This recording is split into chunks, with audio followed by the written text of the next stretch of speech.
Hi, small groups. Casey Phillips here, Director of Evangelization and our Coordinator of Small Groups at the Cathedral. Happy to be back with you for another Sunday Gospel Reflection. Before we hit the Gospel Reflection today, though, I wanted to share a couple things with you. If you are not subscribed to our Cathedral YouTube channel, I'd encourage you to do that. And as you can see here, we've got lots of things going with our small groups. You can go back and look at previous videos and do that, all those sorts of things, but you have to subscribe there to our YouTube channel. This week's Gospel Reflection, which comes to us from the Gospel of John, and it's all about Jesus as the true vine. So I'll read that. Jesus said to his disciples, "I am the true vine, and my Father is the vine grower. He takes away every branch in me that does not bear fruit, and every one that does he prunes so that it bears more fruit. You are already pruned because of the word that I spoke to you. Remain in me as I remain in you. Just as a branch cannot bear fruit on its own unless it remains on the vine, so neither can you unless you remain in me. I am the vine, you are the branches. Whoever remains in me and I in him will bear much fruit, because without me you can do nothing. Anyone who does not remain in me will be thrown out like a branch and wither. People will gather them and throw them into a fire, and they will be burned. If you remain in me and my words remain in you, ask for whatever you want, and it will be done for you.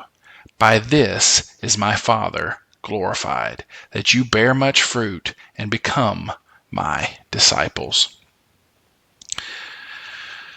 The Gospel of the Lord.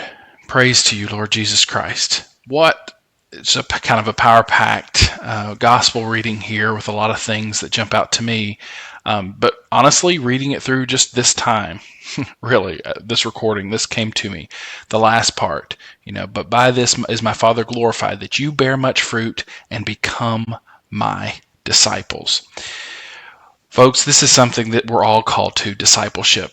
We are called, in whatever state of life we're in, to follow Jesus. And what does it mean to be a disciple? Well, really, it's to take on, as I had shared with me a few weeks ago, to take on the discipline of the Master, to follow him, to do as he does. And Jesus reminds us in this gospel that apart from him, we can do nothing, and we wither, and we get thrown into the fire. So really, this is another reason for our small groups, is to encourage one another, is to disciple one another, to encourage one another to say, what's the next step that you're taking in your discipleship? Maybe it's to give more of your time back to the Lord in prayer. Maybe it's to start budgeting in your first fruits and really giving of your treasure more. Whatever that is, whatever that next step for you in the discipleship, the Lord's calling us to make that, and really we can do nothing apart from him. So I hope your group has a great discussion. Don't forget those discussion questions at the end of the video. And reach out to me if you have any questions about small groups or anything else going on at the Cathedral. You can reach out to me at ctkevangelization at cdlex.org. May God bless you all. Have a great week. Thanks for being a part of our small group community here at the Cathedral of Christ the King. If you liked that video, be sure you stick around for those discussion questions and share it with someone who might be interested in joining our community here at the Cathedral. May God bless you all.